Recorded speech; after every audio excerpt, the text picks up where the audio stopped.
बाबा साईं बाबा साईं बाबा साईं बाबा साईं बाबा साईं बाबा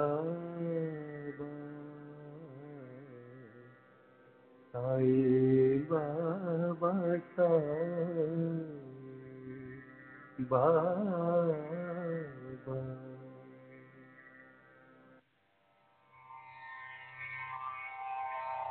श्री सच्चिदानंद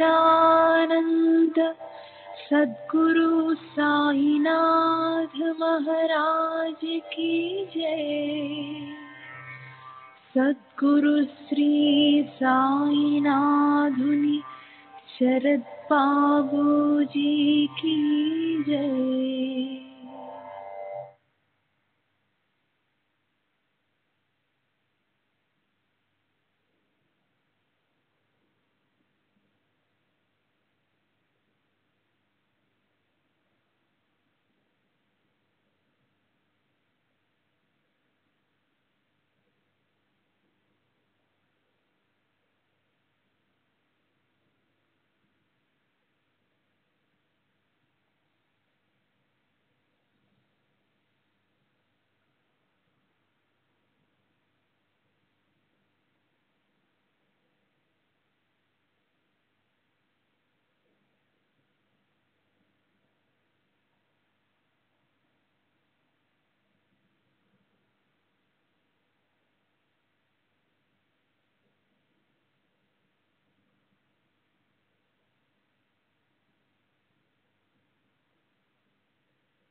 श्री सच्चिदानंद सद्गुरु साईनाथ महाराज की जय। सद्गुरु श्री साईनाथुनि शरण प्रभु जी की जय।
श्री सच्चिदानंद सद्गुरु साईनाथ महाराज की जय।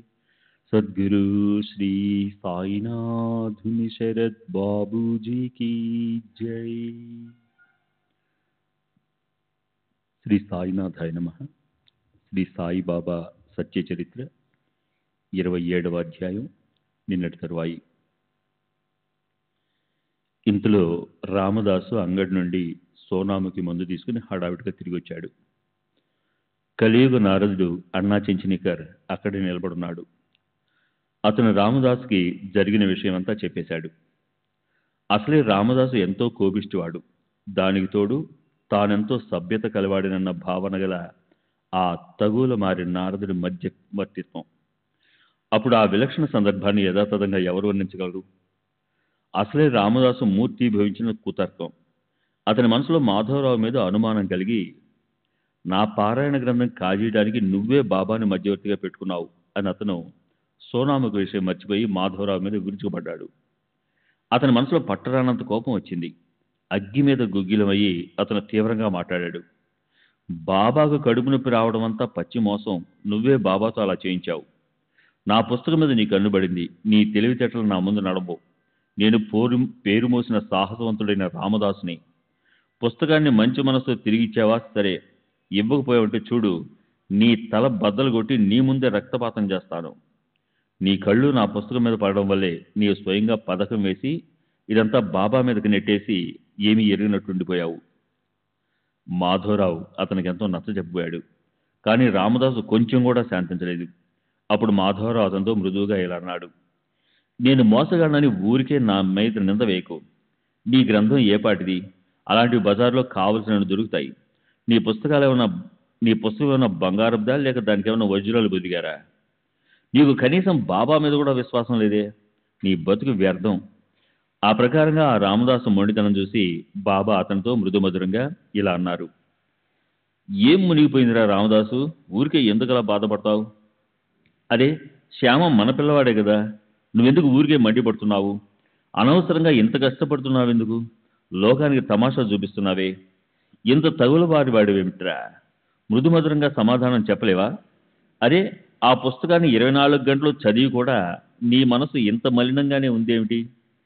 ప్రతిరోజు ఆధ్యాత్మ రామాయణం చదువుతావు, విష్ణు సహస్రనామం పారాయణం చేస్తావు. అయినా ఆలోచన రహితమైన అడ్డు ఆపులేని స్వభావాన్ని వదిలిపెట్టవు. పైగా రామదాసునని చెప్పుకుంటావు. నువ్వేమి రామదాసురా? నువ్వు అసలు సదా వైరాగ్యంతో ఉండాలి కానీ నువ్వైతే పుస్తక లోపాన్ని వదిలిపెట్టడమే లేదు. నీ ప్రవర్తనను ఏమనాలి? రామదాసు అన్నవాడికి ఎలాంటి మమకారము ఉండకూడదు.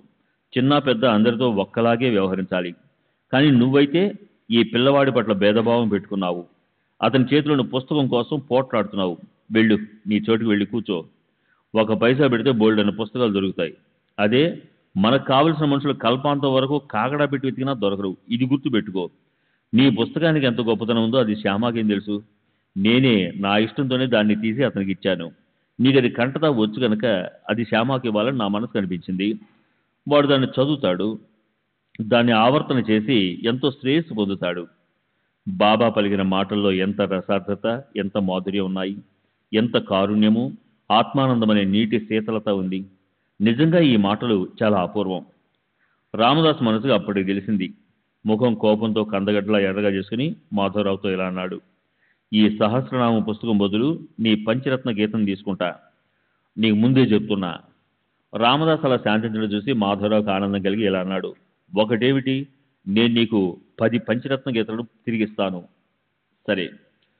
తరువాత ఆ తగు సవసిపోయింది. దానికి బదులు పంచరత్న గీత ఇవ్వబడింది. పంచరత్న గీతలోని దేవుణ్ణి గుర్తించలేని వారికి అసలు పంచరత్న గీత ఎందుకు? సాయిబాబా ఎదుట ఆధ్యాత్మ రామాయణ గ్రంథాన్ని పారాయణ మీద పారాయణ చేసే ఆ రామదాసు సాయిబాబాకు ఎదురు చెప్పి అలా ఎందుకు పోట్లాడాడు? అయితే నేను మాత్రం ఆ మాట ఎలా అనగలను? దోషం ఫలానా వారిదని ఎలా అనగలం? జరిగిన ఈ సంఘటన జరగబోతే శ్రీ విష్ణు సహస్రనామం మహాత్మ్యం జగత్తులో ఎలా నాటుకుంటుంది? ఇంత కలహం తెప్పించిన బాబా గుండెల్లోని బాధను తీసేసిన ఆ విష్ణు సహస్రనామం గురించిన కథను విని నాకు కూడా శ్రేయస్సు కలిగింది. అది సాయిబాబా తమ భక్తుల కోసం ఇచ్చిన ఒక అలౌకిక కానుక. బాబా ఇంత బాధపడి ఉండకపోతే మాధవరావుకు విశ్వాసం కలిగేది కాదు. అతని నాలుగు మీదకు ఆ పుస్తకంలోని అక్షరాలు ఎక్కేవి కావు. అవి కంఠస్థం కూడా అయ్యేవి కావు. అలా ఆ ప్రేమమూర్తి సాయినాథులు అతనికి పరమార్థాన్ని లభింపజేయడానికి కఠినమైన ఆటను ఆడించారు. ఆయన సూత్రాన్ని ఎప్పుడు ఎలా కదిలిస్తారో అది మనకు అర్థం కాదు. సరే, తరువాత శ్యామకు ఆ గ్రంథం మీద నిష్ట కుదిరింది. కాకాసాహెబ్ దీక్షిత్, ప్రొఫెసర్ గణేష్ గోవిందన్ నార్కేలు ఉచ్చారణతో సహా దాన్ని అతనికి నేర్పించారు. అప్పుడు మాధవరావుకి అది చదవడం వచ్చింది. తర్వాత దానికి కంటతా పట్టాడు. సరే, మాధవరావు పోట్లాట వల్ల పవిత్రమైన సాయిబాబా ఉపదేశం వేరే పద్ధతిలో స్పష్టమైంది. అంతేగాక అది అత్యంత శ్రేష్టమైన, ఆనందదాయకమైన, నిస్సంశయ సుఖకారకమైన కాలక్షేపమైంది. ఆధ్యాత్మిక విద్యను అభ్యసించే భక్తులంటే సాయిబాబాకి ఎంతో ఇష్టం. సందర్భానుసారం దాన్ని ఆయన ఎలా స్పష్టంగా చూపించేవారో చూడండి. ఓసారి బాబుసాహెబ్ జోకి షిరిడీ పోస్టులో తపాలా ద్వారా ఓ పార్సల్ వచ్చింది. దాన్ని విడిపించుకోవడానికి అతను హడావిడిగా బయలుదేరాడు. అదేమిటా అని చూస్తే అది లోకమాన్య తిలక్ రాసిన గీతా రహస్యం అనే పేరు గల పుస్తకం అని తెలిసింది. జోగ్ దాన్ని చంగలో పెట్టుకుని మసీదులో బాబా దర్శనానికి వచ్చాడు. బాబాకు నమస్కరించడానికి తల వంచినప్పుడు ఆ పార్సల్ బాబా పాదాలపై పడింది. అప్పుడు బాబా ఇలా అడిగారు, బాబు సాహెబ్, ఈ పార్సల్ ఏమిటి? జోగ్ బాబా సమక్షంలో ఆ పార్సల్ విప్పాడు. అదేమిటో చెప్పి పుస్తకం ఉన్న పార్సల్ ఆయన చేతికిచ్చాడు. బాబా ఆ పార్సల్ చూసి దానిలోని పుస్తకాన్ని చేతిలో తీసుకుని వెంటనే పేజీలు తిరగేసి చూశారు. జేబులోంచి ఓ రూపాయి తీసి ప్రేమగా దానిపై పెట్టారు. అప్పుడు ఆ రూపాయితో పాటు ఆ పుస్తకాన్ని జోగ్ ఒడిలో పెట్టి ఇలా అన్నారు, ఈ పుస్తకాన్ని మొదటి నుంచి చివరి వరకు చదివితే నీకు శ్రేయస్సు కలుగుతుంది. అలా భక్తుల మీద బాబా చూపే అనుగ్రహం గురించి ఎన్ని సంఘటనలైనా వర్ణించి చెప్పవచ్చు, కానీ గ్రంథం బాగా విస్తరిస్తుందని సంక్షిప్తంగా చెప్తున్నాను. శ్రీ సచ్చిదానంద సద్గురు సాయినాథ్ మహారాజ్ की जय. सद्गुरु श्री साईनाथ शरद बाबू जी की जय.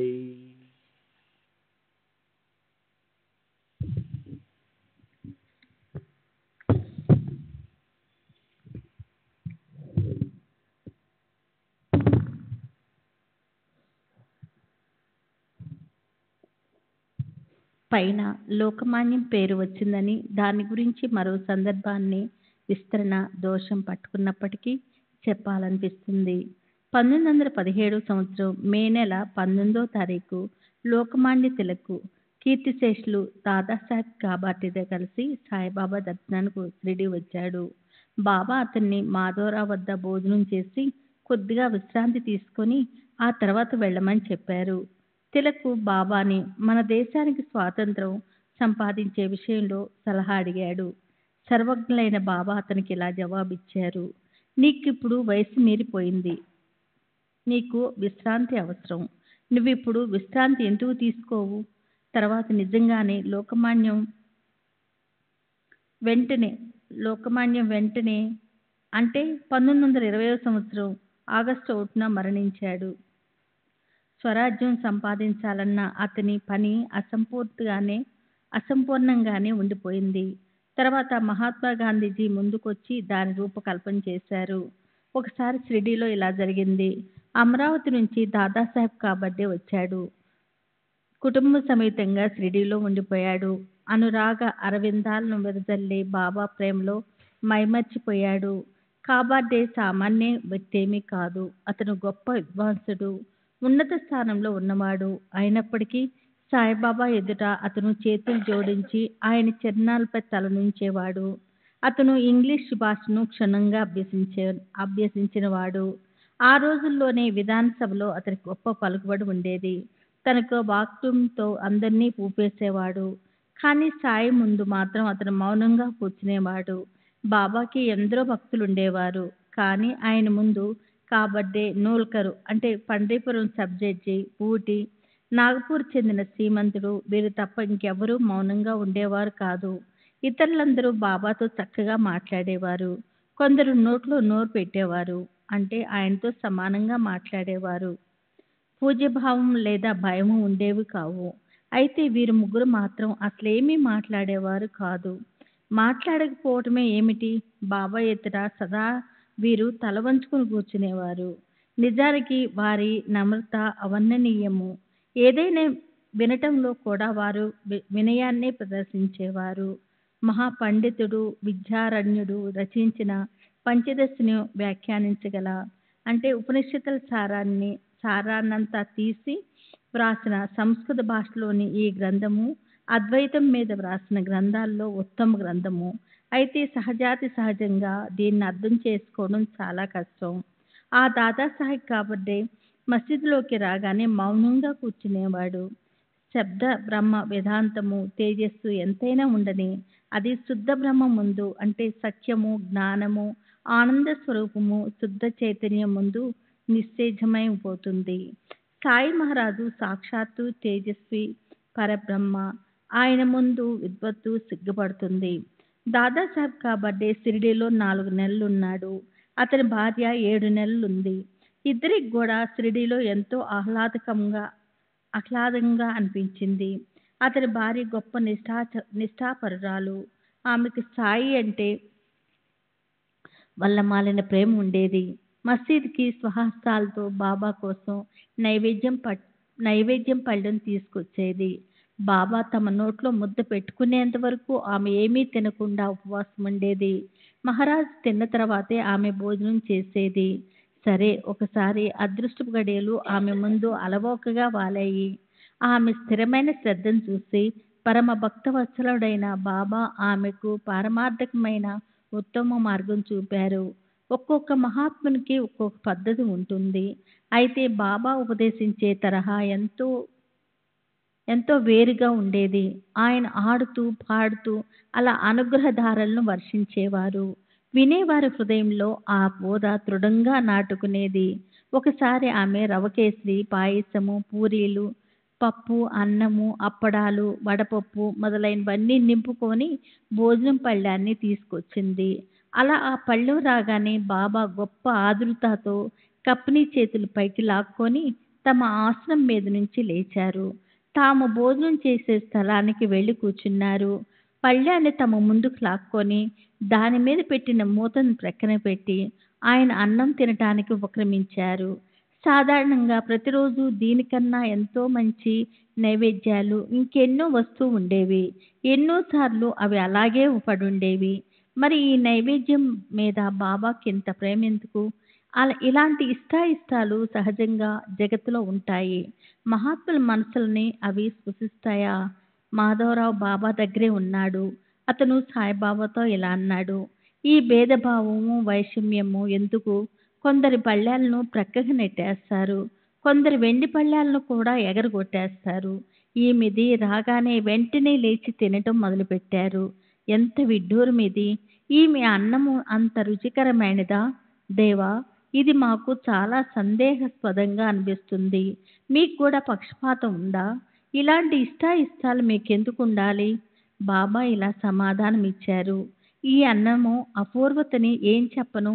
పూర్వజన్మలో ఈమె ఒక వ్యాపారస్తునికి చెందిన ఎంతో పుష్టిగా ఉండే బాగా పాలిచ్చే ఒక ఆవు. తర్వాత అది ఎక్కడో కనిపించకుండా పోయింది.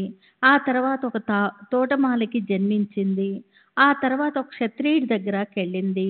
ఆ తర్వాత ఒక వ్యాపారస్తుడు భార్య అయింది. ఇప్పుడు బ్రాహ్మణ్ కడుపున జన్మించింది. ఈమె చాలా కాలం తర్వాత నా దృష్టిలో పడింది. ఈమె నుంచి ప్రేమతో లభించిన దీనిలో 2 ముద్దలు తినని, మనసుకి తృప్తి కలగని అంటూ బాబా మనసారా కడుపు నిండా తిన్నారు. చేతులు నోరు కడుక్కున్నారు. తృప్తితో తేంచారు. తమ ఆసనంలోకెళ్ళి కూర్చున్నారు. ఆ స్త్రీ అప్పుడు నమస్కరించి బాబా పాదాలు నొక్కటం మొదలుపెట్టింది. బాబా అది అవకాశంగా తీసుకుని ఆమెకు శ్రేయోదాయకమైన మాటలు చెప్పసాగారు. ఆయన పాదాలు నొక్కి ఆ స్త్రీ చేతులను బాబా తమ హస్తాలతో నొక్కసాగారు. అలా దైవము భక్తురాలు చేసుకునే పరస్పర సేవను చూసి శ్యామ వాళ్ళని పరిహాసమాడాడు. దేవా, ఇది చాలా బాగుంది. అబ్బా, ఎంత మంచి దృశ్యం ఇది! ఈ పరస్పర ప్రేమను చూస్తుంటే మనసుకెంతో హాయిగా ఉంది. సేవ పట్ల ఆ స్త్రీకున్న ఆసక్తిని చూసి బాబా మనస్సు ప్రసన్నమైంది. ఆయన మెల్లగా ఆమెతో ఇలా అన్నారు: రాజారాం, రాజారాం అని నోటితో అంటూ ఉండు. అమ్మా, నిరంతరము అలా అంటుంటే నీ జీవితం పునీతం అవుతుంది. నీ మనసు శాంతిస్తుంది. అపరిమితమైన శ్రేయస్సును పొందుతావు. ఆహా, ఏమి ఆ మాటల చమత్కారము! అవి ఆమె హృదయాంతరాలలో గాఢంగా నాటుకున్నాయి. అలా బాబా శబ్దాల్లోని శక్తిపాతం అంటే గురువు శిష్యుడికి తన కేవలం స్పర్శతో లేదా దృష్టితో తన శక్తినివ్వటం చేస్తుండేవారు. అలా ఆ కృపామూర్తి లేదా శరణన్న వారిని కరుణించే సమర్థ సాయినాథుడు నిరంతరము భక్తుల మనోరాధాలు నెరవేరుస్తూ ఉండేవారు. వారికి శ్రేయస్సును కలిగిస్తూ ఉండేవారు. ఇప్పుడు శ్రోతలకి అత్యంత వినమ్రతతో, అత్యంత ప్రేమతో వాళ్ళని హితాన్ని కలిగించే విషయాలు చెప్తాను. వాటిని తమ మనసుల్లో ముద్రించుకొని భద్రపరచుకోండని అందరికీ విన్నపం చేస్తున్నాను. బెల్లం మధురం పట్ల ఆకర్షితురాలైన చీమ తన తల తెగిపోయినా సరే ఆ బెల్లాన్ని వదలదు. అలాగే మీరు కూడా సాయి చరణాలకు శరణగతులు కండి. అప్పుడు సాయి గొప్ప కృపతో మిమ్మల్ని రక్షిస్తారు. గురు శిష్యులు వేరు కాదు. చూడటానికి వాళ్ళు ఒకవేళ భిన్నంగా కనిపించినప్పటికీ వారు ఏకాంగులే. అంటే దేహంలో ఒకేలాంటి గుణము, బుద్ధి లేదా జ్ఞానం ఉండటము. వాళ్ళని మొండితనంతో వేరు చేయాలని చూసేవారి అభిమానం కరిగిపోతుంది. వారిద్దరూ ఒకరిని విడిచి మరొకరు ఉంటే అప్పుడు ఆ గురువుకి శిష్యునికి ఇద్దరికి పరిపక్వత లేనట్టేనని తెలుసుకోవాలి. పరిపక్వత చెందిన గురువుని ఆశ్రయించిన శిష్యుణ్ణి ద్వైతము స్పర్శ కూడా చేయదు. గురువు ఒక గ్రామంలోనూ శిష్యుడు మరో గ్రామంలో ఉన్నారని భావిస్తే గురు శిష్యులిద్దరూ కూడా మోసపోయినట్లే. మూలంలో అసలు ఇద్దరు అనేది లేనప్పుడు వారిలో భేదభావం ఎక్కడుంటుంది? ఒకరు లేకుండా మరొకరు దూరంగా ఒక్క క్షణమైనా ఉండటం అశక్యము అన్నంతగా వారిద్దరూ ఏకరూపులుగా ఉంటారు. గురు భక్తులు కూడా అసలు దూరం అనేది లేకుండా ఉంటారు. భక్తులు గురు చరణాల్లో శిరస పెట్టడం అనేది స్థూల బుద్ధి, అంటే నేను ఆత్మను కాను దేహాన్నే అన్న అజ్ఞానంతో చేసే వ్యవహారిక పూజా పద్ధతి. భక్తుడు గురువుని ఏకాత్మతతో పూజించేవాడుగా, గురువు కూడా భక్తుణ్ణి ఏకాత్మత భావంతోనే చూసేవాడుగా. అలాంటి సమరసతతో ఒకవేళ ఇద్దరూ లేకపోతే అది కేవలం పేరుకు ఒక వ్యవహారం మాత్రమే అవుతుంది. తినటానికి అన్నము, ధరించడానికి వస్త్రము ఎలా లభిస్తాయో అలా అని వాటి కోసం విచారించవద్దు. అది విధి మీద ఆధారపడి ఉంటుంది. ప్రయత్నం చేయకుండానే అవి లభిస్తాయి. ప్రయత్నం చేసి ఒకవేళ వాటిని పొందాలని చూస్తే అది వృద్ధాశ్రమ అవుతుంది. ప్రయత్నం చేయాలంటే పరమార్థాన్ని సాధించడం కోసం చేయండి. రాత్రింబవళ్ళు దాని గురించే చింతించండి. ఉత్తిష్ఠిత, లే, జాగృత, మేల్కో అని శృతిమాత త్రివంగా గర్జిస్తూ చెప్తుంది. భక్తులను మేల్కొల్పుతుంది. కఠోపనిషత్తు 1వ అధ్యాయము 3వ వల్లి చూడండి. శ్రీ సచ్చిదానంద సద్గురు సాయినాథ్ మహారాజ్ కీ జై. సాయినాథ్ బాబూజీ కీ జై.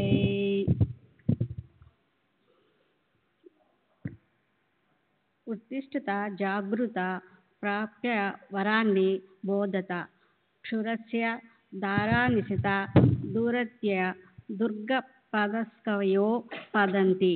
ఓ మానవుల్లారా, లేవండి, మేలుకోండి. శ్రేష్ఠులైన మహాపురుషుని దగ్గరికెళ్ళి వారి ఉపదేశంతో మనకు శ్రేయస్సునిచ్చే మార్గాన్ని తెలుసుకోండి.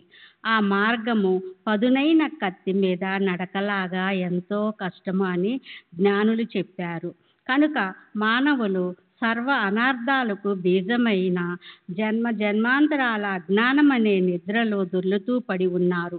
వాళ్ళు సరైన సమయంలో మేల్కొని గురువు నుంచి జ్ఞానం అనే అమృతాన్ని త్రాగాలి. దానికోసము ఎంతో వినయముతో గురుచరణాలకు శరణు వెళ్ళాలి. ఆయన ఒక్కరికే యోగ్యమైనదేమిటి, అయోగ్యమైనదేమిటో తెలుస్తుంది. మనము అజ్ఞానముతో ఉన్న పిల్లలం. కొద్దిపాటి జ్ఞానముతో అహంకారము ఉన్న జీవాత్మ, అన్నీ తెలిసి అహంకారము లేని పరమాత్మ, ఈ ఇద్దరు ఒకటేనన్న భావన కలగాలంటే అందుకు ఒకే ఒక్క ఉపాయము, గురువు. అజ్ఞానం అనే ఉపాధి కల ఆత్మ అంటే జీవుడు, మాయ అనే ఉపాధి ఉన్న ఆత్మ అంటే శివుడు. వీరిలోని భేదభావాన్ని తీసేయటానికి ఒక్క గురువే సమర్థులు. మనసు శంక కుశంకలు చేస్తూ ఉంటుంది. దాన్ని సాయి చరణాలకు అర్పించండి. అప్పుడు అక్కడ నుంచి చేయాలన్న స్ఫూర్తి కలిగిన కర్మల ఆ కర్తృత్వం ఆయనకు అంటే సాయిబాబా వద్దకు పోతుంది. అలాగే కర్మలను చేసే మన శక్తినంతా కూడా సాయిబాబాకి సమర్పించాలి. అప్పుడు ఆయన ఆజ్ఞాపించిన విధంగానే వ్యవహరించాలి. ఈ జగత్తులో సత్తా అంతా సాయిదని గుర్తుంచుకోవాలి. కనుక ఆయనపై భారాన్ని వేసి ఏ పనినైనా కూడా అభిమానము పెట్టుకోకుండా చేస్తే అప్పుడు సంపూర్ణ సిద్ధి ప్రాప్తిస్తుంది. కానీ ఈ పనులు నేను చేస్తాను అని మనసులో ఏమాత్రం అభిమానం పెట్టుకున్నా అక్కడ ఒక క్షణమైన ఆలస్యం కాకుండా దాని పరిణామం కనిపిస్తుంది. అంటే కార్యసిద్ధి కాదు. మాయతో ఉత్పన్నము కాబడిన మోహపూరితమైన ఆ రాత్రి పక్క మీద అటూ ఇటూ దొర్లుతున్నప్పుడే హేమాడ్ పంతుకి హరి గురువుల కృప కలిగింది. అది కూడా కేవలము దైవయోగము వల్లే, శ్రమ లేదా ప్రయత్నము చేయకుండా లభించింది. వారే అంటే హరిగురువులు తమ సంకల్పము నెరవేరేందుకు అతనికి గొప్పతనాన్నిచ్చినట్లు కనిపిస్తుంది. భక్తులు ఉద్ధరించడం కోసము తన చరిత్రను ప్రసిద్ధము చేయటానికి నిశ్చయించుకొని అతనితో బలవంతంగా సవిస్తరంగా ఈ చరిత్రను వ్రాయించారు. అఖండ ధ్యానం అనే దారములో అనన్య ప్రేమ అనే అనేక రకాల రంగురంగుల పూలతో మనోహరమైన మాలను గుచ్చి ఆదరపూర్వకంగా సాయికి అర్పిద్దాం. ఆత్మస్వరూప స్వరాజ్యం అనే సింహాసనాన్ని పొందుదాం. అప్పుడు ఆ సింహాసనంపై స్థిరపడి శోభిద్దాం. అహంకారము లేకుండా ఆత్మానందము అనుభవిద్దాం. మన హృదయాన్ని సుఖింపచేద్దాము. క్లుప్తంగా చెప్పాలంటే సాయిబాబాని అన్యన్య ప్రేమతో పూజ్య భావంతో ధ్యానిద్దాం. దాంతో మన మనసు ఆత్మస్వరూపంలో స్థిరపడుతుంది. అప్పుడు మనకి ఆత్మానంద భావం కలిగి మన మనసుకు సుఖిస్తుంది. అలా శ్రీ సాయిబాబా చరిత్ర చాలా లోతైనది. రాబోయే కథ అయితే దీనికన్నా మరీ అద్భుతం. శ్రవణేంద్రియాలను శుద్ధము చేయటానికి ఒక క్షణం పాటు ఇటువైపు శ్రద్ధ పెట్టండి. తరువాత రాబోయే 3 అధ్యాయాల్లో బాబా తమ స్థానములో కూర్చుని భూత భవిష్యత్ ఇత్యాది గోష్ఠులను సూచించే అపురూపమైన స్వప్నాలను చూపిస్తారు. అందులో మొదటి అధ్యాయములో లాలా లక్ష్మీచంద్ విషయము ఉంది. అతని పాదాలను ప్రేమ అనే దారాలతో బంధించి అతని ఆశ్రయ స్థానాన్ని అతనికి చూపించారు. బర్హానాపూర్లో ఉండే ఒక స్త్రీ పులగం పట్ల ఆసక్తులై బాబా ఆమెకు దర్శనము చేసుకోవాలన్న ఉత్సాహాన్ని కలిగించారు. ఆమెకు ప్రేమ యొక్క చమత్కారాన్ని చూపించారు. తర్వాత మేగుడు అనే ఒక ఉత్తమ భక్తుడికి స్వప్నంలో గోడపై త్రిశూలము గీచినట్లు అనుభవం కలిగింది. వెంటనే అతనికి శివలింగం ప్రాప్తించింది. ఈ రకంగా అనేక కథలు ఇక ముందు వస్తాయి. భక్తిపూర్వకంగా వినే ఆ భక్తుల శ్రవణం సార్థకమవుతుంది. సాగరములో మునిగిన ఉప్పురాయి దానిలో ఐక్యమవుతుంది. అదేవిధంగా సోహం భావపు అభిన్నత్వంలో బ్రహ్మ అయి ఉన్నాను అన్న ఏకాత్మతా భావంతో హేమాడ్ పంతు సాయికి అన్యంగా నమస్కరిస్తున్నాడు. అంతేకాక ప్రేమాతిరేకముతో ఇలా విన్నవిస్తున్నాడు: మమ్మల్ని రాత్రింబవళ్ళు సాయి ధ్యానము పట్టుకోగాక, అది కాక మరేది మనసులో రాకుండుగాక, మనసు సదా సావధానంగా ఉండుగాక, అలాగే భూతకాలము తుడిచిపెట్టుకుపోగాక, భవిష్యకాలపు చివర ముందుకు జరుగుగాక, మిగిలిపోయిన మధ్యలోని వర్తమాన కాలము గురు చరణాల్లో నిరంతరం అలా ఉండిపోగాక. సర్వులకు శుభమస్తు. శ్రీ ప్రకారంగా సత్పురుషుల సజ్జనుల ప్రేరణ కలిగించిన భక్త హేమాడ్ పంతు రచించిన శ్రీ సాయి సమర్థుల సచ్చరిత్రలో దీక్షానుగ్రహ దానం అనే పేరు గల 27వ అధ్యాయం ముగిసింది. సద్గురు శ్రీ సాయిదార్పణమస్తు. శుభం భవతు. శ్రీ సచ్చిదానంద సద్గురు సాయినాథ్ మహారాజ్ కీ జై. సద్గురు శ్రీ సాయినాథుని శరత్ బాబూజీకి జై. 27వ అధ్యాయానికి పరిపూర్ణ వివరణ. ఈ అధ్యాయంలో బాబా తమ భక్తులపై చూపే అనుగ్రహం ఉదాహరణలతో సహా వర్ణించబడింది. ఒకసారి ప్రసన్నులైతే సద్గురువు ఆ భక్తులని అనేక రకాల ఉపాయాలతో ఉద్ధరించడానికి ప్రయత్నిస్తారు. అలాగే ఒకానొక భక్తునికి తను స్వయంగా ఎన్నుకున్న మార్గం నచ్చినా కానీ సద్గురు అభిప్రాయం ప్రకారం ఆ మార్గం ఆ భక్తుడికి అయోగ్యమైనదైతే ఆయన ఆ మార్గం గురించి ఎలాంటి ఉత్తేజాన్ని ఇవ్వకుండా దాని నుంచి అతన్ని వెనక్కి మరలుస్తారు. సాయిబాబా పద్ధతి అదే. మొదటి ఉదాహరణలో భక్తులు ధార్మిక గ్రంథాలను అంగడి నుంచి తెచ్చి బాబా చేతికి ఇచ్చేవారు. ప్రసాదంగా వాటిని తిరిగి తీసుకోవాలని కోరుకునేవారు. అలా చేస్తే ఆ పుస్తక పారాయణంలోని బోధ యథావిధిగా అర్థమవుతుందని వారు అనుకునేవారు. కానీ బాబా ఆ గ్రంథాలను అందరికీ తిరిగి ఇచ్చేవారు కాదు.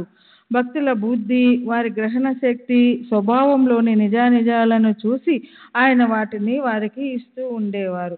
మిగిలినవి శ్యామకి సంగ్రహం కోసం ఇచ్చేసేవారు. కానీ శ్యామ కాకా మహాజని నుంచి చదవడం కోసం తీసుకున్న ఏకనాథ భాగవతాన్ని బాబా చూడడానికని అడిగి తీసుకొని శ్యామకే దాన్ని తిరిగి ఇచ్చేశారు. ఎందుకంటే శ్యామకి అది చదవాలని ఎంతో కోరిక కలిగింది. దాన్ని నిజం చేయడానికే బాబా అలా చేసి ఉంటారంటారా? ఆ పుస్తకం శ్యామాది కాదని, కాకా మహాజనిదేనని బాబాకి తెలిసి ఉండొచ్చు కూడా. బాబా తామే స్వయంగా ఇదివరకు దాన్ని అతనికిచ్చి ఉన్నారు.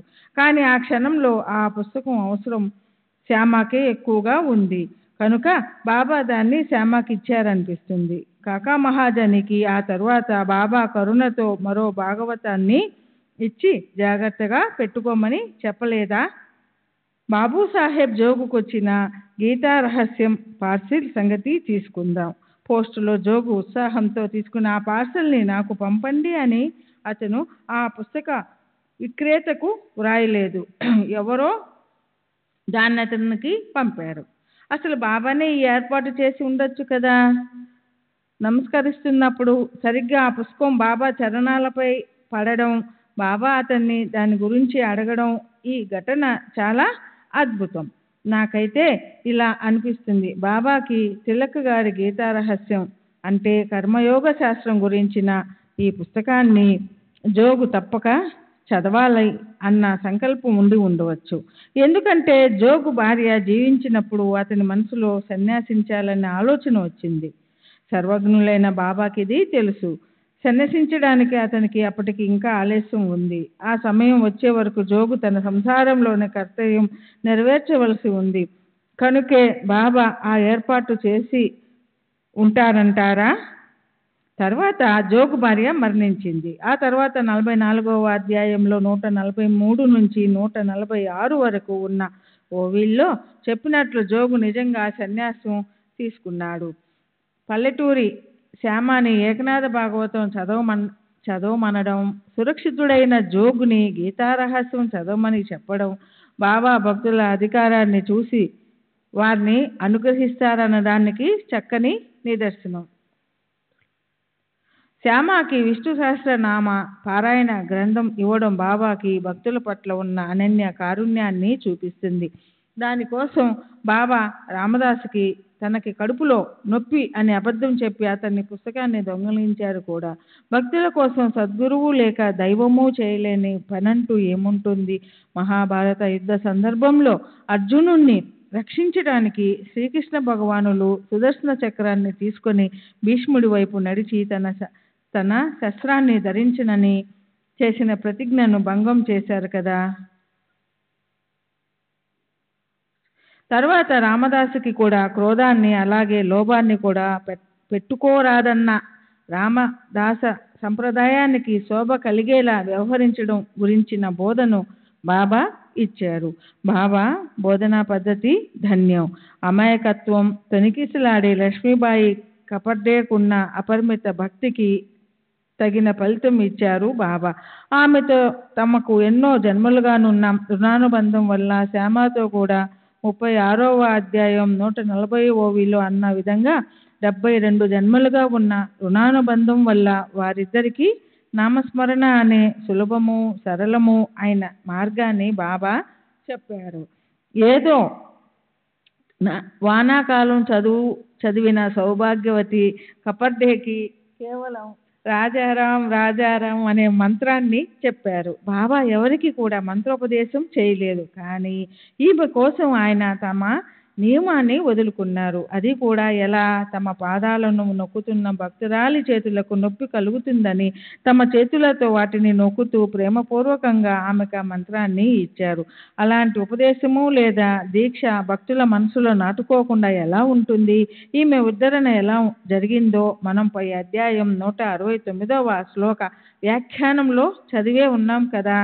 స్వతహాగా కపర్డే గొప్ప జ్ఞాని, ధర్మశాస్త్రాలను ఎంతో లోతుగా పఠించిన విద్వాంసుడు. బాబా అప్పుడప్పుడు కేవలం యోగ దృష్టితో చూసి స్వానంద అనుభవాన్ని ఇచ్చారు అతనికి. దాని కారణం ఏమిటంటే వ్యవహారికంలో తన గొప్పతనాన్ని ప్రదర్శించుకోవాలన్న తపన ఉండే కపడ్డే ఆ సుఖానుభవం మీది కోరికతో తన లక్ష్యాన్ని పరమార్థం వైపు తిప్పాలని.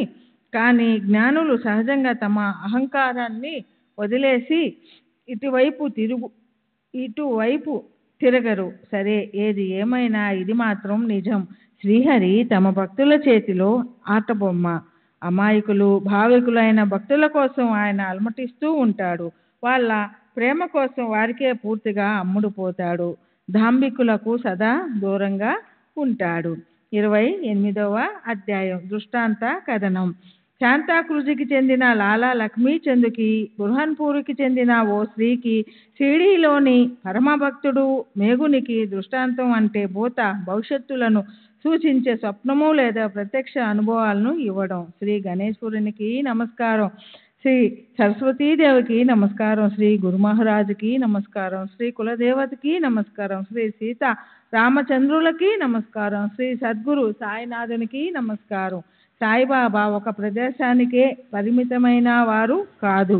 ఆయన అన్ని సజీవ నిర్జీవ పదార్థాలలోనూ నిగూఢంగా ఉంటారు.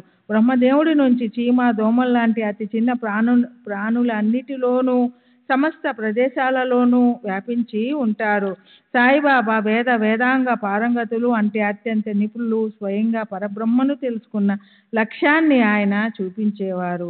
ఈ ప్రకారంగా ఈ 2 విషయాల్లోనూ నైపుణ్యం ఉండడం వల్ల ఆయన సద్గురువు అనే దానికి పాత్రులు. స్వయంగా గొప్ప విద్వాంసులై కూడా శిష్యులకు జ్ఞానాన్ని బోధించలేకపోతే అప్పుడు అలాంటి ఆ సద్గురువుల గురుతత్వం వారి దగ్గరుంటేనే నయం. తండ్రి బిడ్డకు జన్మనిస్తాడు, కానీ ఆ జన్మ వెనుకే మరణం ఉంటుంది.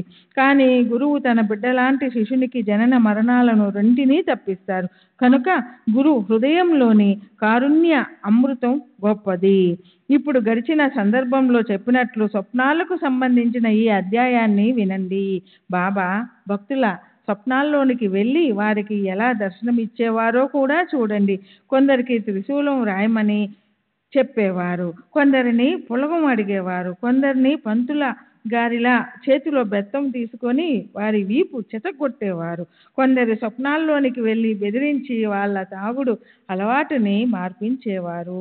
ఆ ప్రకారంగా భక్తులు అనేక సంకటాలను తొలగించి వారికి తమ చరణాలపై అనురాగాల లతల్ని పూయించి ఆనంద తీరాలకు తోసివేసే ప్రీతిని కలిగించేవారు. అలా ఒకరి వీపుని చెతగొట్టి రుబ్బుడు పత్రంతో వారి ఛాతిపై రుద్దడం గురించి నేను గడిచిన 13వ అధ్యాయంలో చెప్పాను. దాన్ని శ్రోతలు మొదటే విన్నారు. రాబోయే కథలోని నవీనతను ఏం చెప్పమంటారు? దాన్ని వినేవాళ్ళు ధన్యులు, దాన్ని గానం చేసేవారు లేదా చెప్పేవారు ధన్యులు. ఇద్దరూ తమ తమ స్థానాల్లో తలీనులవుతారు. అక్షయం అంటే ఎన్నటికీ తగ్గని లేదా నశించని సుఖ లాభాన్ని పొందుతారు. శ్రీ సచ్చిదానంద సద్గురు సాయినాథ్ మహారాజ్ की जय. सद्गुरु श्री साईनाथुनि शरद बाबूजी की जय. श्री सच्चिदानंद सद्गुरु साईनाथ महाराज की जय. सद्गुरु श्री साईनाथुनि शरद बाबूजी की जय. అబద్ధము, దుష్ప్రవర్తన, నింద మొదలైనవి వినడం వల్ల కలిగే పాపాలను క్షాళనం చేసి సదా పుణ్యాన్ని కలిగించే మహాత్ముల కథలు మళ్ళీ మళ్ళీ స్పష్టం చేసి చెప్పుకుందాం. ఇప్పుడు ఆ కథల గురించిన వర్ణన శ్రోతలతో నేను చెప్తున్నాను. వాటిని శ్రద్ధగా వింటే అందులో మీకు సాయిబాబా యొక్క కృప అడుగడుగునా కనిపిస్తుంది. రాలీ సోదరుల గ్రీకు వ్యాపారులు ఆ రోజుల్లో హిందూ దేశమంతటా తిరిగి కొనుగోలు చేసేవారు. వారి శాఖలు ప్రతి పట్టణంలోనూ ఉండేవి. వాటిలో ముంబై నగరం కూడా ఒకటి. అందులో అధికారుల దగ్గర లకీమీ చందు ఉద్యోగం చేసేవాడు. అతని ఎంతో విశ్వాసపాత్రుడు, ఆజ్ఞాధారకుడు. అక్కడ అతను పత్ర వ్యవహారాలు చూసే గుమాస్తాగా పనిచేస్తుండేవాడు. మొదట్లో అతను రైల్వే శాఖలో ఉండేవాడు. తరువాత వెంకటేశ ముద్రణాలయంలో పనిచేశాడు. ఆ రోజుల్లో అతనికి సాయితో సమాగమం ఎలా లభించిందో వినండి. నా వాళ్ళు విదేశంలో ఉన్నా, 1000 క్రోసుల దూరంలో ఉన్నా నేను వాళ్ళని పిచ్చుక పిల్ల కాళ్ళకి దారం కట్టి లాగినట్లు నా దగ్గరికి లాక్కుంటాను అని బాబా ఎన్నోసార్లు అనడం ఎంతోమంది విన్నారు. అలాంటి అనుభవాన్ని కూడా పొందారు. దానికి సంబంధించిన బాబా లీలను నేనిప్పుడు వర్ణిస్తాను. దేశ విదేశాల నుండి ఎన్నో పిచ్చుక పిల్లలను బాబా రప్పించుకున్నారు. అందులో లాలా లక్ష్మీ చందు బాబాకి ఓ భక్తిభావం ఉన్న పిల్లవాడు. అనేక జన్మలుగా సంతరించుకున్న ప్రారబ్ధ కర్మ పరిపక్వమైనప్పుడే మహాత్ముల సమాగమం ప్రాప్తిస్తుంది. మోహం వల్ల ఉత్పన్నమైన అజ్ఞానం నశిస్తుంది. వివేకం అనే అగ్ని ప్రజ్వరిల్లుతుంది. వైరాగ్యం అనే పరిపక్వ కాలం ఆసన్నమవుతుంది. సంచిత కర్మల క్షయమైపోతాయి. జన్మ సార్థకమవుతుంది. ఒకసారి కళ్ళలో శ్రీ సాయినాథులు నిండిపోతే మరి ఇక అక్కడ ఇతరులకి స్థానం ఉండదు. ఆ కళ్ళు ఒకవేళ మూసుకున్నప్పటికీ నలువైపులా ఉండే సాయిబాబా అందులో కనిపిస్తూనే ఉంటారు. ఓసారి లాలా లక్ష్మీ చందు నేను కలిశాం. అప్పుడు అతను తన స్వ అనుభవం గురించి నాకు చెప్పాడు. ప్రేమపూర్వకంగా హృదయ కుహరంలో పదిలపరుచుకున్న ఆ విషయాన్ని శ్రోతలకు చెప్పాలన్న ఉత్కంఠను ఆపుకోలేక నేనిప్పుడు చెప్తున్నాను. లాలా గారికి సాయిబాబా పిలుపు వచ్చింది. అది కూడా బాబా అలౌకిక లీలే. చెవులని మనసుని ఏకం చేసి భక్తులైన శ్రోతలు దాన్ని వినండి. క్రీస్తు శకం 1910వ సంవత్సరపు క్రిస్మస్ రోజులు వచ్చాయి. లాలా గారికి అప్పుడు షిరిడీకి వెళ్లే యోహం పట్టింది. అప్పుడే అతనికి బాబా ప్రథమ దర్శనమైంది. అయితే ఆ యోహం పట్టబోతుంది అన్నదానికి సూచన అతనికి 1-2 నెలల ముందే వచ్చింది.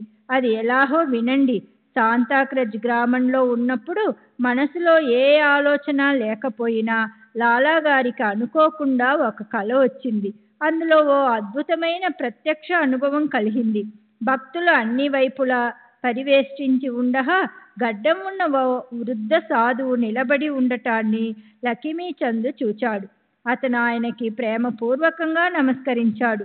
తరువాత లక్ష్మీచంద్ గుణదాసు కీర్తన వినడానికి దత్తాత్రేయ మంజునాథ్ బీజూర్ అనే పేరు గల వ్యక్తి ఇంటికి వచ్చాడు. దాసగను తన నియమ పద్ధతిని అనుసరించి సాయిబాబా చిత్రాన్ని అక్కడ ఎదురుగా పెట్టాడు. అది చూడగానే లక్ష్మీచంద్కి కళలోని మూర్తి గుర్తొచ్చింది. అదే గడ్డం, అదే వయసు, అదే దేహం, అవే పాదాలు చూసి లక్ష్మీచంద్కి ఆయనే తన స్వప్నంలో కనిపించిన మహాత్ముడు అని నిశ్చయంగా అనిపించింది. అప్పుడు అతని మనసు మూగపోయింది. అసలే అది గనుదాసు కీర్తన, అందులోనూ తుకారాము ఆఖ్యానం, పైన ఆ స్వప్నంలోని సాధు దర్శనం. లాలాగారు ఎంతో పారవస్యం చెందాడు.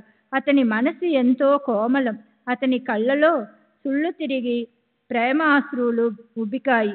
అబ్బా, ఈ ప్రేమమూర్తిని నేను ఎప్పుడు చూస్తానా అని అతను ప్రాణం తగతగలాడింది. మొదట్లో స్వప్నంలో కనిపించిన మూర్తి అచ్చుగుద్దినట్లు కీర్తనలో కనిపించింది. దాని వైపే అతని మనసు లాగింది. అది తప్ప అతని మనసులోనికి ఇంకేమీ రావడం లేదు. షిరిడీకి నాతో తోడుగా ఏ మిత్రులు వస్తారు? ఆ మహాత్ముని చరణాల్లో ప్రత్యక్షంగా నా శిరస్సుని ఎప్పుడు పెడతాను? ఆ సాధువు దర్శనం నాకు ఎప్పుడు కలుగుతుంది? ఆ ప్రేమలోని ఆనందం నాకు అసలు లభిస్తుందా అని లక్ష్మీచంద్కి అదే పనిగా చింత కలిగింది. ఇప్పుడు దారి ఖర్చులకి ఏర్పాటు చేసుకోవాలి. అసలు మొదట చేయాల్సింది ఆ సాధు దర్శనం. వెంటనే ఆ ఏ ఉపాయాన్ని వెతకడం. దైవం సదా భావం కోసం అలమటిస్తూ ఉంటాడు. ఏం చమత్కారం జరిగిందో చూడండి. అదే రోజు రాత్రి 8 గంటలకి లాలాగారి మిత్రుడు అతని తలుపు తట్టాడు. తలుపు తెరిచి చూస్తే అతనికి అత్యంత ఆప్తమిత్రుడైన శంకరరావు అక్కడున్నాడు. అతను ఇలా అడిగాడు, షిరిడీ వస్తావా? మొదట కేట్గాంలో ఉండే నారాయణ మహారాజు దర్శనం చేసుకోవాలని అనిపించింది, కానీ ఇప్పుడు అనిపిస్తుంది మొదట షిరిడీ వెళ్ళి రావాలని. వెదకపోయిన తీగ కాలికి తగిలినట్టు అయింది. లక్ష్మీచంద్ మనసుకి పట్టరానంత ఆనందం కలిగింది. అతను తన బాబాయ్ కొడుకు దగ్గర నుంచి 15 రూపాయలు డబ్బు అప్పు తీసుకున్నాడు. శంకర్రావు కూడా అలాగే చేశాడు. షిరిడీ వెళ్ళడానికి ఇద్దరు ఏర్పాట్లు చేసుకున్నారు. కూర్చోటానికి, పడుకోటానికి దుప్పటి, జంపకానా తీసుకున్నారు. ప్రయాణానికి సిద్ధమైనారు. వేళకి వెళ్ళి టికెట్ సంపాదించారు. ఇద్దరు బండిని పట్టుకున్నారు. శంకర్రావు పెద్ద భజనపరుడు. లక్ష్మీచంద్ ప్రయాణంలో జిజ్ఞాసతో అందరినీ విచారించసాగాడు. షిరిడీకి చెందిన వారు ఎవరు కలిసినా వారికి నమస్కరిస్తూ, సాయిబాబా మహిమను తెలియజేసే అనుభవాలు మాకు చెప్పండి. అహ్మద్నగర్ చుట్టుప్రక్కల సాయిబాబా అని ఎంతో ప్రఖ్యాతి చెందిన గొప్ప మహాత్ములు ఉన్నారు కదా, ఆయన గురించిన అనుభవాలు ఏవైనా మాకు నిశ్చయపూర్వకంగా చెప్పండి అనేవాడు. అక్కడ రైలు పెట్టెలో 4 ముస్లింలు ఉన్నారు. వారుండేది షిరిడీ దగ్గరలోనే. వారితో పరస్పరం పిచ్చాపాటి మాట్లాడినప్పుడు లక్ష్మీచంద్కు తృప్తి కలిగింది. లక్ష్మీచంద్ భావుకుడు. అతను ఆ ముస్లింలను కూడా సాయిబాబా గురించిన విశేషాలు మీకు తెలిస్తే మాకు చెప్పండి అని ఎంతో ప్రేమగా అడిగాడు. అప్పుడు వాళ్ళు జవాబిస్తూ సాయిబాబా గొప్ప మహాత్ములని, ఆయన షిరిడీలో ఎన్నో సంవత్సరాల నుండి ఉంటున్న ఓ గొప్ప ఔలియా అని చెప్పారు. ఆ ప్రకారంగా కబుర్లు చెప్పుకుంటూ ఆనందంగా ప్రయాణించి ఇద్దరు కోపర్గాం చేరుకున్నారు. సాయిబాబాకి జామ పండ్లంటే ఇష్టమని లక్ష్మీచంద్కి గుర్తొచ్చింది. కోపర్గాంలో జామ పళ్ళు పండుతాయి. వాటిని గోదావరి ఒడ్డున అమ్ముతారు. బాబాకి అర్పించటానికి వాటిని తీసుకెళ్ళాలి అనుకున్నాడు. కానీ గోదావరి ఒడ్డుకి చేరుకున్నాక అక్కడ అందమైన దృశ్యాలను చూసి మనసులో ఎంత మురిసిపోయాడంటే గుర్రబండి అవతల ఒడ్డుకి కూడా చేరుకుంది. లక్ష్మీచంద్ మాత్రం జామపళ్ళ సంగతి మర్చిపోయాడు. అక్కడి నుండి షిరిడీ 4 ఊళ్ళ అవతలుంది. గుర్రబండి వేగంగా పోతుంది. అప్పుడు గుర్తొచ్చింది లక్ష్మీచంద్కి జామ పండ్ల సంగతి. కానీ అది జామపళ్ళు దొరికే చోటే కాదు. ఇంతలో ఓ వృద్ధురాలు తల మీద పెద్ద తట్ట పెట్టుకుని గుర్రబండి వెనకాల పరుగెత్తడం అతనికి కనిపించింది. ఆమె గురించి బండి ఆపితే అవి జామపళ్ళే అమ్మకానికి వచ్చినాయి. లక్ష్మీచంద్ ఆనందభరితుడై ఎంచి పళ్ళు తీసుకున్నాడు. తట్టలో మిగిలి ఉన్న పళ్ళను ఆ వృద్ధురాలు నా తరపున బాబాకు అర్పించండి అంటూ ఇచ్చేసింది. మొదట జామ పళ్ళు గుర్తు రావటం, తరువాత వాటిని మరచిపోవడం, ఆ తరువాత వృద్ధురాలు అనుకోకుండా కలవటం, ఆవిడకున్న ఆ సాయి భక్తి, ఇదంతా చూసి ఇద్దరికీ మనసులో చెప్పలేనంత ఆశ్చర్యం కలిగింది. మొదట ఓ వృద్ధుడు స్వప్నంలో కనిపించటం, ఆయనే ఆ తరువాత హరికథలో తగలటం, ఈ వృద్ధురాలు ఆయనకి కావలసిన మనిషి కాదు కదా అన్న సంశయం కలిగింది లక్ష్మీచంద్కి. అప్పుడు గుర్రబండి ముందుకు సాగింది. అలా మాట్లాడుకుంటూ వాళ్ళిద్దరూ షిరిడీ చేరుకున్నారు. దూరంగా మసీదు మీద జెండాలు గాలికి రెపరెపలాడుతూ కనిపించాయి. ఇద్దరూ భక్తి ముప్పిరిగొనగా వాటికి చేతులు జోడించి నమస్కరించారు. వెంటనే పూజా సామాగ్రి తీసుకుని వాళ్ళు మసీదుకి వెళ్ళారు. సాయిబాబా దర్శనం చేసుకున్నప్పుడు మనసంతా ఆనందంతో నిండిపోయింది. ఎంతో తృప్తి కలిగింది. ప్రాంగణ ద్వారంలో నుంచి సభామండపంలో ప్రవేశించినప్పుడు దూరం నుంచి బాబామూర్తిని చూసి వాళ్ళకి కంఠం రుద్ధమైంది. వాంఛించిన మూర్తి దర్శనం అవడం వల్ల లక్ష్మీచంద్ మైమరచిపోయాడు. ఆకలిని, దాహాన్ని మరచిపోయాడు. ఆత్మ జ్ఞానానుభవంతో కలిగే ఆనందమనే ఉత్సాహం ప్రాప్తించింది. చేతిలో స్వచ్ఛమైన జలాన్ని తీసుకుని బాబా చరణ కమలాలు కడిగాడు. అర్ఘ్యపాద్యాలతో పూజ చేసి కొబ్బరికాయ సమర్పించాడు. ధూప దీప తాంబూలాలతో పూజోపచారాలు పూర్తి చేశాడు. మనసులోనే ప్రదక్షిణ చేశాడు. బాబా మెళ్ళో పూలదండ వేసి లక్ష్మీచంద్ ఆయన పాదాల దగ్గర కూర్చున్నాడు. లక్ష్మీచంద్కు ప్రేమ, భక్తి రెండూ ఉన్నాయి. అతను గురు కృపానందంలో తడిసి ముద్దైపోయాడు. సాయి చరణాలనే కమలాలను చూసి తుమ్మెదలా అతను అక్కడే ఉండిపోయాడు. అప్పుడు బాబా ఇలా అన్నారు, బెదవా, దారిలో ఓ పక్క భజన చేస్తూనే ఉంటివి, ఇక వేరే వాళ్ళని అడగడం ఎందుకు? ఇతరులను అడిగేది ఏమిటి అసలు? అంతా మన కళ్ళతో మనమే చూడాలి. రెండో వ్యక్తిని ఎందుకు అడగడం? కళ నిజమో అబద్ధమో నువ్వే ఆలోచించుకో. మార్వాడి నుంచి అప్పు తీసుకుని దర్శనం చేసుకోవలసిన అవసరం ఏమిటి? ఇప్పుడు నీ కోరిక తీరిందా? అది విని లక్ష్మీచంద్కి చాలా అద్భుతమనిపించింది. దారిలో తాను వాకాబు చేసిన విషయం ఇక్కడ బాబాకి ఎలా తెలిసింది? అదే లక్ష్మీచంద్కి చెప్పరానంత దిగ్భ్రాంతిని కలిగించింది. తనకి ఇంట్లో కల రావడం, రైలు బండిలో తాను భజన చేయడం, ఈ విషయాలన్నీ బాబాకి ఎలా తెలిసాయి? నిజంగా ఈయనది ఎంతటి సర్వజ్ఞత! దర్శనం చేసుకోవాలన్న ఉత్కంఠ అయితే కలిగింది. డబ్బు తక్కువ పడటము నిజమే కనుక అప్పు తీసుకుని వచ్చానన్న సంగతి కూడా ఈయనకి తెలిసింది కదా. లక్ష్మీచంద్ ఆశ్చర్యానికి అంతులేదు. సాయి పవిత్ర పాదాలనే పద్మాలకు ఆకర్షితులైన తుమ్మెదలు అంటే అక్కడ ప్రోగైన భక్తులందరికీ ఎంతో విస్మయం కలిగిందంటే నిజంగా బాబా కుశలత తర్కానికి అందనిది. అప్పు తీసుకుని పండుగ జరుపుకోవడం లేదా యాత్ర చేయడం అంటే అసలు అప్పు చేయడం బాబాకి నచ్చదు. ఇదే ఇక్కడ ముఖ్యమైన బోధ. శ్రీ సచ్చిదానంద సద్గురు సాయినాథ్ మహారాజు కీ జై. సద్గురు శ్రీ సాయినాథ్ నిసరత్ బాబూజీ కీ.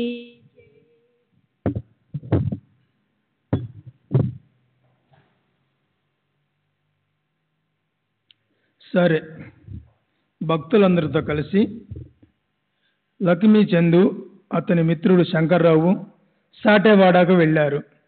మధ్యాహ్నం అవగానే గొప్ప ఆనందంతో భోజనానికి కూర్చున్నారు.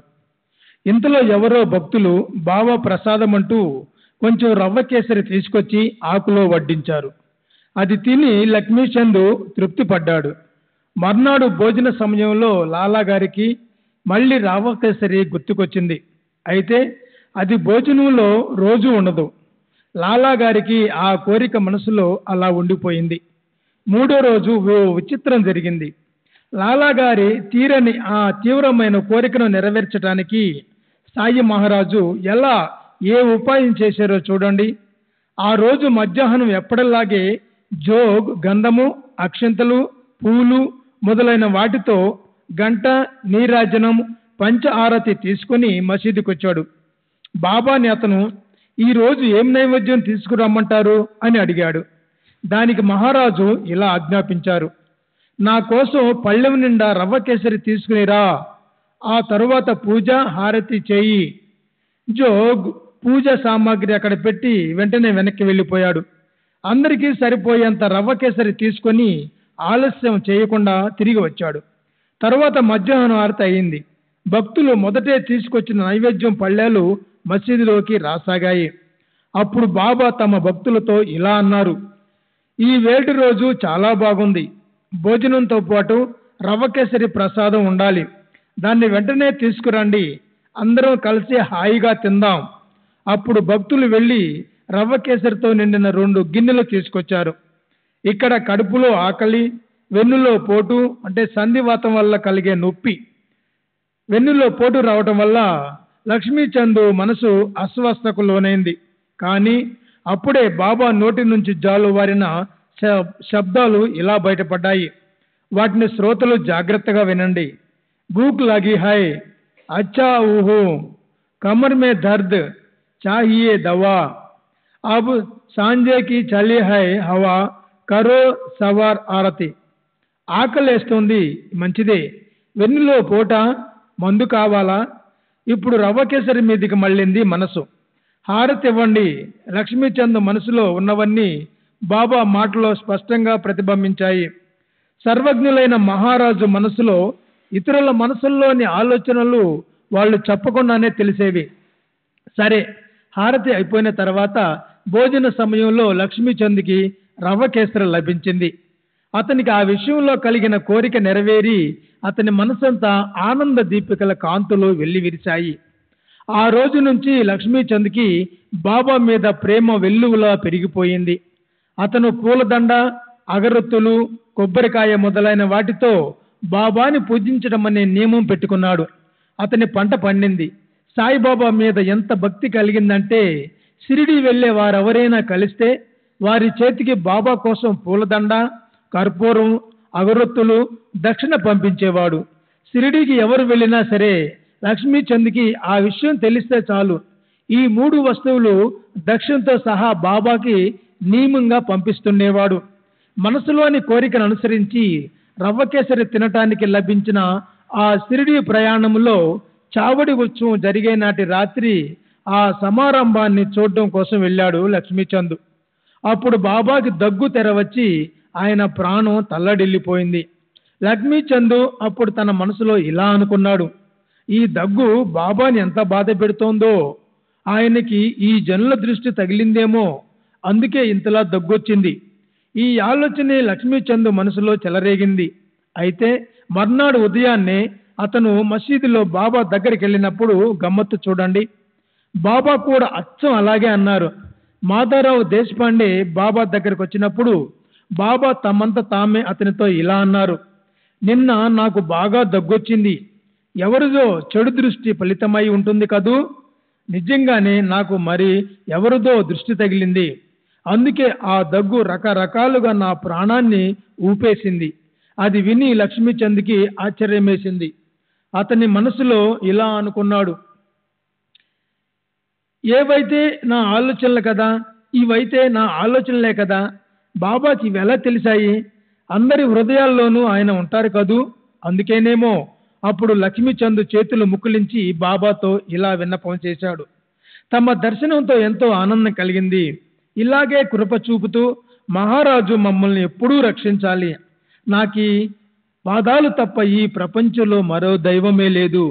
మీ చరణాల్లోనే, మీ భావనలోనే నా మనసు ఎప్పుడూ లీనమై ఉండాలి. ఓ సాయి సమర్థ, మీ చరణాల్లో నేను తల వంచుతున్నాను. మీ అనుమతి కోరుతున్నాను. మేము ఇంటికి తిరిగి వెళ్ళడానికి అనుమతి ఇవ్వండి. అనాథలమైన మమ్మల్ని ఇలాగే కాపాడండి. ఎప్పుడూ మాపై తమ కృపా దృష్టి ఉంచండి. అప్పుడు మాకు సంసారంలో దుఃఖం కలగదు. మీ నామస్మరణను మాలో పెంచండి. అన్ని రకాలుగా మాకు సుఖాన్ని, తృప్తిని లభింపజేయండి.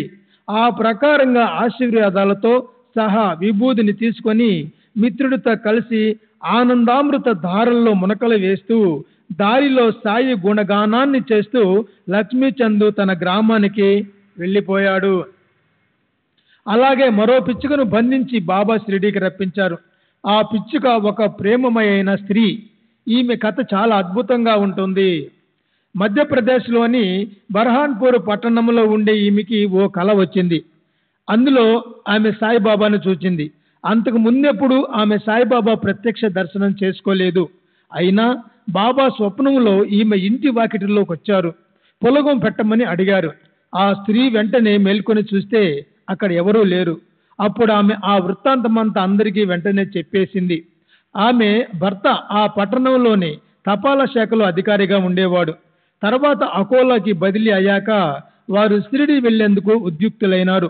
ఆ దంపతులు గొప్ప భక్తి భావం కలవారు. ఆ కల వల్ల వారికి బాబాపై ఎంతో ఆసక్తి కలిగింది. సాయిలీల వారికి అలౌకికంగా అనిపించింది.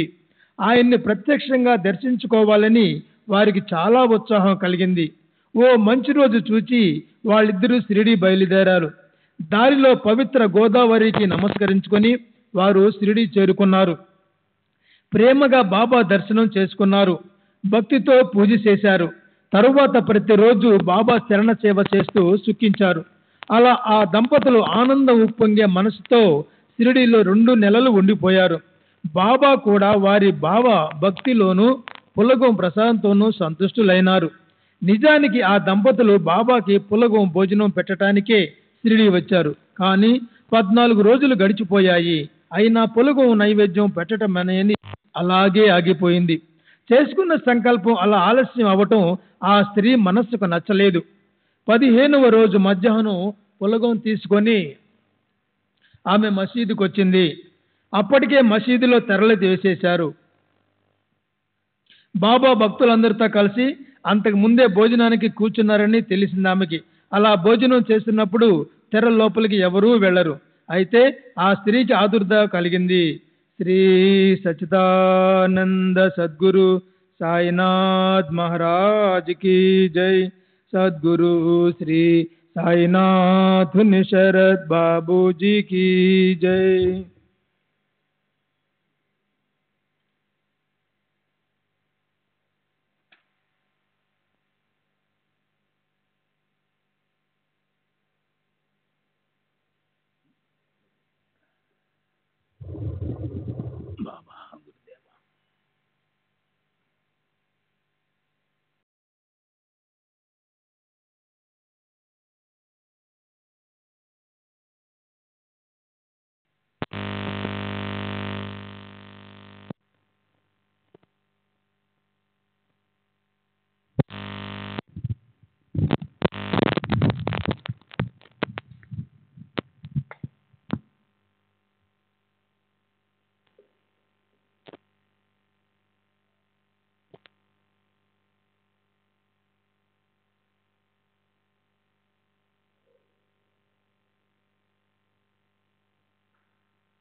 श्री सच्चिदानंद सद्गुरु साईनाथ महाराज की जय।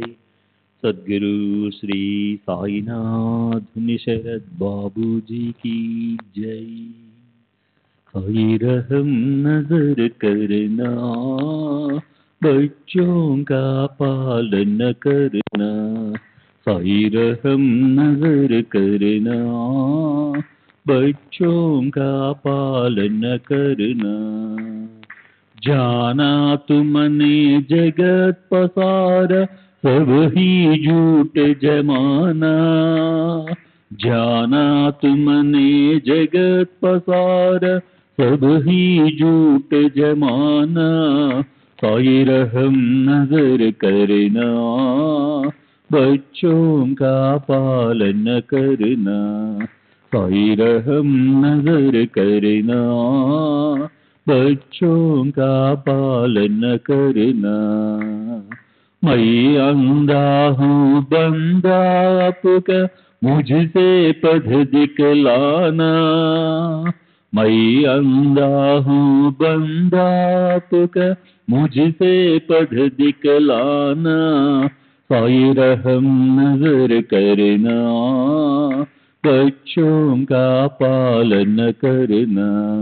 साई रहम नजर करना, बच्चों का पालन करना।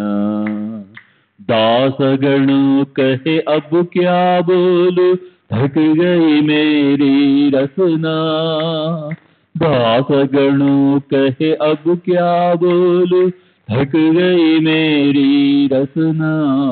साई रहम नजर करना, बच्चों का पालन करना।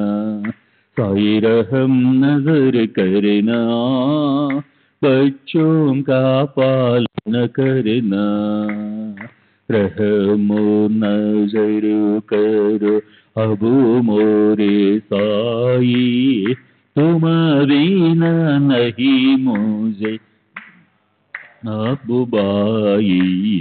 रहमो नजर करो, मैं अंधा हूँ बंदा तुम्हारा। मैं अंधा हूँ बंदा तुम्हारा। मैं ना जानू, मैं ना जानू, मैं ना जानू अल्लाह इलाही। रहमो नजर करो, रहमो नजर करो अब मोरे साई।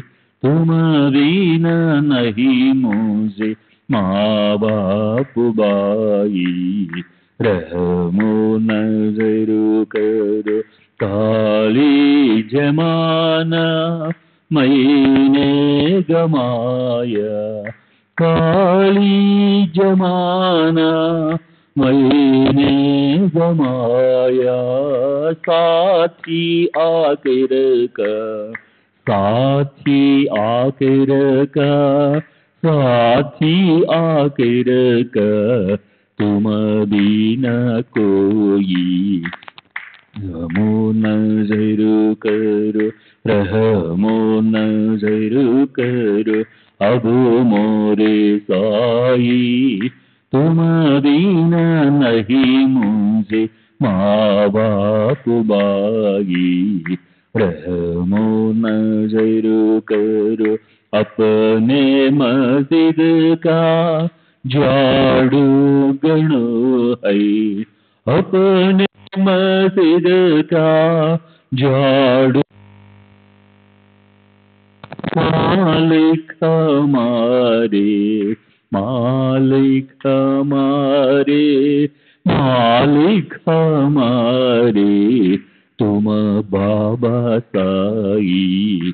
रहमो नजर करो, रहमो नजर करो अब मोरे साई। तुम बिना नहीं मुझे माँ बाप बाई। रहमो नजर करो। श्री सच्चिदानंद सद्गुरु साईनाथ महाराज की जय। सद्गुरु श्री साईनाथ धुनी शरद बाबू जी की जय।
श्री सच्चिदानंद सद्गुरु साईनाथ महाराज की जय।